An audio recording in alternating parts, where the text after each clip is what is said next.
Hello students, myself Dr. Piyush Kumar Mittal and today we are going to discuss about minor paper finance and banking। आज हम देखेंगे कि finance क्या होता है। फाइनेंस की जनरल मीनिंग मनी से लगाई जाती है कि मुद्रा से लगाई जाती है। और जब हम इसके बारे में आगे पढ़ते हैं तो हमें मालूम चलता है कि फाइनेंस के संबंध में दो दृष्टिकोण है, दो अप्रोचेस दिए गए हैं।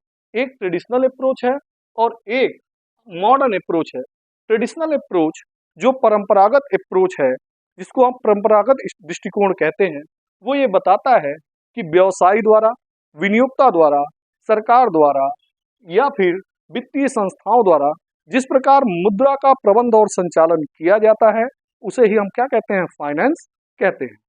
Arrangement of funds by businessman, investor and financial institute and government is known as finance. अब आधुनिक दृष्टिकोण के बारे में जब आप बात करते हैं तो आधुनिक दृष्टिकोण को ही हम प्रबंधकीय दृष्टिकोण के नाम से जानते हैं।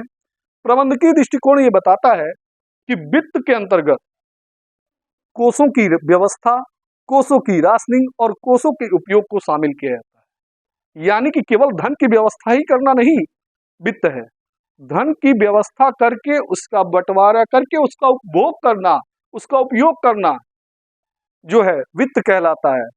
Finance means procurement of fund, rationing of fund and expenditure of fund. Procurement of fund, एक संस्था कहां कहां से धन की व्यवस्था करती है, किन किन सोर्सेज से धन की व्यवस्था करती है। जनरली अगर हम किसी कंपनी के बारे में देखें तो कंपनी जो है शेयर से और डिबेंचर से, दोनों से क्या करती है, धन की व्यवस्था करती है। तो उसे ये डिसाइड करना होता है कि वो पैसे को, धन को कहां से व्यवस्थित करे।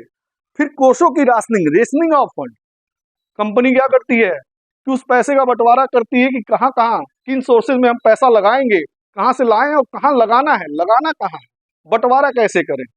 और एक्सपेंडिचर ऑफ फंड, कि उस फंड का उपयोग कैसे होगा।